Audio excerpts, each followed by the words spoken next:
तो आपको क्या करना, जब आपने पूरा का पूरा चैप्टर समझ लिया इस तरीके से व्हाट मतलब अच्छे से रीडिंग करके, तो आपने क्या कर लिया, उसके फाइनल नोट्स बना लिए, एक पेज में नोट्स बना लिए, जिस तरीके से ब्रेन में न्यूरॉन्स होते हैं उस तरीके से, स्पाइडर की तरह, ट्री की तरह ब्रांचेस बना के उसके कलरफुल बना के, ये आपके फाइनल नोट्स हैं। ये इतने संक्षिप्त होंगे, इतने शॉर्ट होंगे कि आप इजीली इनको एग्जाम टाइम पे रिवाइज कर पाएंगे। मतलब पूरी बुक के जो नोट्स होंगे, अगर उसमें 15 चैप्टर तो 15 पेज में नोट्स बन जाएंगे। अब आते मेन रीडिंग पे, जहां से आर स्टार्ट्स फ्रॉम रीडिंग, जहां से हर कोई शुरुआत करता है, मतलब रीडिंग, हर कोई रीडिंग से शुरुआत करता है जब भी डायरेक्ट पढ़ना शुरू करते हैं। ये कितने सारे स्टेप्स थे। अब रीडिंग की भी अगर बात करें तो रीडिंग भी 3 तरीके की होती है। रीडिंग ऐसी नहीं कि रीडिंग ऐसी हो, रीडिंग में स्कैन रीड होता है, scheme read, scan read, scan read, scheme read, study read. जब उस चैप्टर का कोई भी पैराग्राफ हम रीड कर रहे हैं तो 3 रीडिंग होनी चाहिए, और तीनों रीडिंग में टाइम नहीं लगता। स्कैन रीड, उसका काम सिर्फ इतना होता है कि उस पैराग्राफ का वट निकाल लेना, इस पैराग्राफ में जो राइटर है, जो ऑथर, वो क्या कहना चाह रहा है, और वट जल्दी से चुपचाप, मतलब पहले की 2 लाइन या लास्ट की 2 लाइन में वट पता चल जाता है। अच्छा, इस पैराग्राफ में वट क्या है, इस पैराग्राफ का वट क्या है, ठीक है। स्कीम रीड कहता है उस पैराग्राफ के वो मेन पॉइंट्स क्या है, फैक्ट्स क्या है उस पैराग्राफ के, मेन चीजें, ठीक है। तो स्कीम में वो फैक्ट्स को हमें पकड़ना होता है। और जो स्टडी रीड होता है उसमें how and why, word to word, line to line, जैसे जर्नली हम सभी पढ़ते हैं। जब रीडिंग करते हैं तब भी हम स्कैन रीड को मिस करते हैं, हम स्कीम रीड को मिस करते हैं, हम सीधा word to word, line to line पढ़ते हैं। तीनों रीडिंग के अलग अलग वो होता है, मायने होते हैं। स्कैन में हमें वट मिला, स्कैन में हमें वट मिला, स्कीम में हमें फैक्ट्स मिले, और स्टडी में हमें उसका हाउ एंड वाई मिला। जब हमने स्कैन किया सिर्फ 1 मिनट का टाइम लगा, पहली 2 लाइन, लास्ट की 2 लाइन, वट हमें क्लियरली पता चल गया। स्कीम में भी, क्योंकि हमने जब सर्वे किया था तो पेंसिल से अंडरलाइन कर रखा था, हमें पता है, तो वो स्कीम के फैक्ट्स भी हमने 1 मिनट में जल्दी जल्दी से देख लिए। और उसके बाद स्टडी जो हम करते हैं word to word, line to line. तो इस एक पैराग्राफ को इस 3 तरीके की रीडिंग करनी चाहिए। पहले स्कैन कर लो, वट लगा लो, फिर स्कीम कर लो, और फिर स्टडी कर लो। रीडिंग के बाद जो अगला स्टेप है वो होता है रिसाइट करना, वो बोलना, जो सेंसेस वाला जो रूल है ना, यहाँ पे आएगा। स्कैन रीड में बोलना नहीं होता, स्कैन रीड में जल्दी जल्दी से आपने स्कैन कर लिया। उसके बाद स्कीम, जो स्कीम रीड करते हैं तो उसको बोलना होता है, जो फैक्ट्स होते हैं उसको बोलना होता है।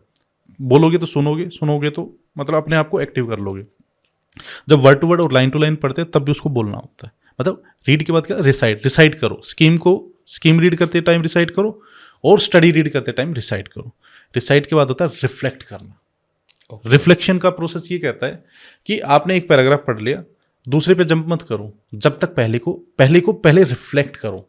रिफ्लेक्शन से 2 पाथ मजबूत होते हैं, एक होता है रिट्रीवल पाथ, एक होता है रिटेंशन पाथ, ठीक है जी। मतलब जब आप रीड करते हैं तो आप रीडिंग के दौरान सेंसेस से इंफॉर्मेशन कहाँ दे रहे हैं, अपने दिमाग में दे रहे हैं, ब्रेन में दे रहे हैं। जब आप रिफ्लेक्ट करते हैं तो ब्रेन से इंफॉर्मेशन कहाँ ले रहे हैं, अपने सेंसेस पे वापस ले रहे हैं। तो इससे रिटेंशन पाथ और रिट्रीवल दोनों पाथ स्ट्रॉन्ग हो जाते हैं, ठीक है। तो इम्प्रिंट्स आ गए उसके वहां पर। हाँ, तो रिफ्लेक्ट करना होता है। मतलब एक पैराग्राफ आपने रिफ्लेक्ट कैसे करते हैं, जैसे एक पैराग्राफ कंप्लीट हुआ तो रिफ्लेक्ट कैसे करेंगे। अच्छा, मैंने अभी अभी जो ये पैराग्राफ पढ़ा था इसका वट क्या था, अच्छा वट ये था, अच्छा इसके फैक्ट्स क्या क्या थे, इसके फैक्ट्स ये थे, अच्छा इसका हाउ एंड वाई क्या था, इसका हाउ एंड वाई भी ये था। जब आप रिफ्लेक्ट कर रहे हैं, किसी चीज में डाउट आ रहा है, तुरंत देख लो। नेक्स्ट पैराग्राफ तब करना है जब वो सारा का सारा रिफ्लेक्शन हो जाए और सेट हो जाए, उसके बाद नेक्स्ट पैराग्राफ पे हमें जंप करना है। और इस तरीके से हमें धीरे धीरे वो पूरा चैप्टर कंप्लीट करना है। स्कैन करो, स्कीम करो, स्टडी करो, रिसाइट करो, रिफ्लेक्ट करो, और उसके बाद सेकंड पे जंप करो। तो हमारा रीड हो गया, रीड के बाद रिसाइट था, रिसाइट के बाद रिफ्लेक्ट था। फाइनली रिफ्लेक्ट करते हुए हमने पूरा का पूरा हमारा चैप्टर कंप्लीट हो गया। रिफ्लेक्ट के बाद होता है रिकॉर्ड। रिकॉर्ड का मतलब होता है फाइनल नोट्स बनाने। नोट्स भी हम गलत तरीके से बनाते हैं। नोट्स क्या बनाते हैं, हम चीटिंग करते हैं, जो बुक में उसको नोटबुक में उतार देते हैं। उसमें 90% तो ग्रामर होती है। नोट्स में हमेशा कीवर्ड्स होते हैं। क्योंकि आप देखिए जिस तरीके से हम नोट्स बनाते हैं, हम नोट्स नहीं बना, वो चीटिंग बोलते हैं उसको। आपने जो बुक में लिखा था वो आपने नोटबुक में लिख लिया, और पूरे साल चीटिंग करते करते करते करते इतने नोट्स तैयार हो जाते हैं, एग्जाम में जब टाइम कम बचता है, क्या हम इतने नोट्स को रिवाइज कर पाएंगे? बिल्कुल नहीं कर सकते, बिल्कुल उसमें तो वो स्ट्रक्चर ही काम आएगा आपका जो आपने बनाया था। हाँ, वो स्ट्रक्चर जो था वो था रफ। अब जो रिकॉर्ड है ये होंगे आपके final notes. Okay. Final notes इसको बोलते हैं माइंड मैप। जैसे माइंड मैप के बारे में बहुत सारे जानते होंगे। हाँ जी।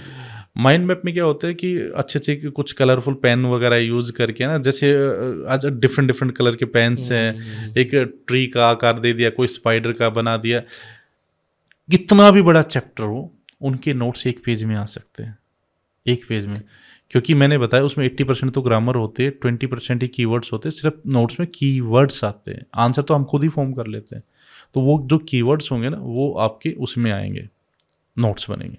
तो आपको क्या करना, जब आपने पूरा का पूरा चैप्टर समझ लिया इस तरीके से, व्हाट मतलब अच्छे से रीडिंग करके, तो आपने क्या कर लिया, उसके फाइनल नोट्स बना लिए, एक पेज में नोट्स बना लिए, जिस तरीके से ब्रेन में न्यूरॉन्स होते हैं उस तरीके से, स्पाइडर की तरह, ट्री की तरह ब्रांचेस बना के, उसके कलरफुल बना के, ये आपके फाइनल नोट्स हैं।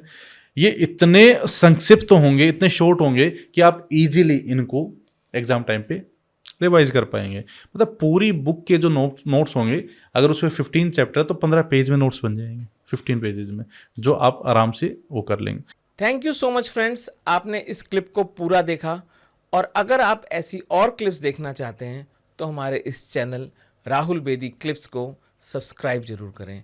हमारा जो मेन चैनल है लेवल नेक्स्ट, उस पे जो हम आपको भर भर कर वैल्यू देते हैं, एक से एक इंटरेस्टिंग पर्सनैलिटीज़ के साथ पॉडकास्ट करते हैं, उनकी छोटी क्लिप्स सारी आपको इसमें मिलेंगी। आपको अलग अलग जगह अलग अलग वैल्यू मिलेगी। हमें सिर्फ आपका सपोर्ट चाहिए friends. Please subscribe and follow our this channel also. Thank you.